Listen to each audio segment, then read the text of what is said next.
Back to Teachable Moment. Today is Thursday, May 26th. It's about 4:37 in the afternoon, and I want to go through a copper trade that we took earlier on today.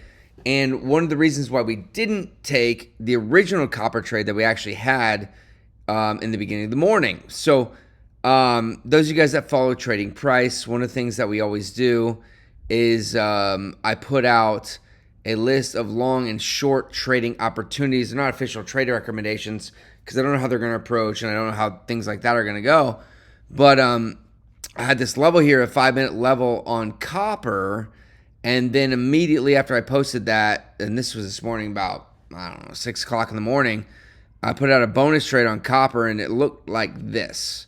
So copper was coming into a level and the risk was just a little bit too much for me to add that into our trading opportunities, because I normally do 2 longs and 2 shorts, and I already had a long possibility with some substantial risk here on nat gas. So I didn't include that, but this is the way that price was at, and I bought here, and you can see my stops and you can see my limits, and inside of Thinkorswim, this is what happened. So we had our T1 that was hit, and I was actually on the road a little bit earlier this morning. So we were in this trade for, I don't know, about 2 hours before we hit T1.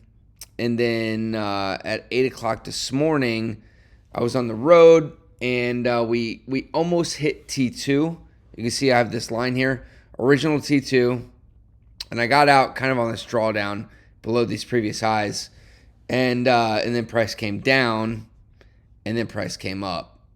So a couple things here on this trade. Number one, we have a drop base rally, and as we come back down, notice what I've been talking to you guys a lot about these teachable moments. When we rally up from this, we still were unable to create a new high on the momentum as far as 60 goes. And as we come back down, we were below 40. So it only took 2 contracts.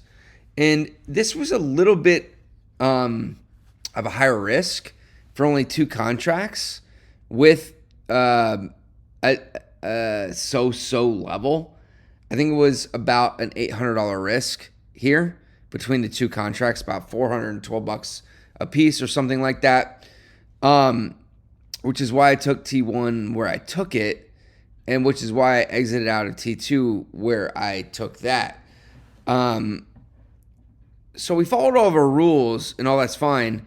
As we came down though at the 40, as soon as we hit T1, we moved our stop to break even. We have to do that. If I look at a 1-hour chart, we are in a we're in a quasi downward trend. Though if you look back 2 weeks, we're up, but the last 3 days or so, we have lower highs in price and lower lows in price. So I got to keep that in mind as well when I'm buying. Is I want to be a little bit more aggressive on my targets. So I've got those 2 things. And then this is the original trading opportunity that I shared inside of our inner circle right here. So we caught it long. And then the other side of the trade was to catch it short here on a 5-minute chart. But I just put out a note where I can't take the copper trade due to petering into the level. Now, those of you inside of Trading Price and those of you that have taken part of the accelerator, we know what type of approach that we want to see when we enter into a level. When we see petering into a level, it makes it very difficult to be confident in our level being respected.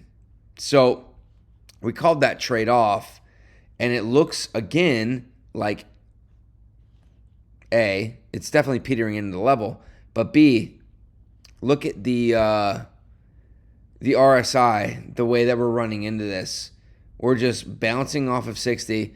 Looks to me that the odds say that copper is about to go higher. That's what it looks like. So I'm not going to take, and I didn't take this 5-minute shorting opportunity that we found here. I guess though you could have at 1:30 this afternoon, as it bounces off and it kind of stalls around the level as it comes back in, it's hovering right inside of it, and that's not really good for any type of trade that we want. We would rather see price come in like this and then exit like that, as opposed to come in like this, U-shape around and think about what's going, because that just makes it very, very difficult. It eats up a lot of trading capital that you have. And so that's just one example, guys, of why we're getting long copper and potentially short copper, though we didn't execute the trade in the same day. And that's a really, really big move. It came to be about a $4,500 move inside here. And then when we got short, or if we were to get short, we would have it about a $600 or $700 risk. So, guys, with that is today's teachable moment on how you can get long and contemplate a short in the same day on the same asset. So, guys, with that, take it easy, and I will catch you next time.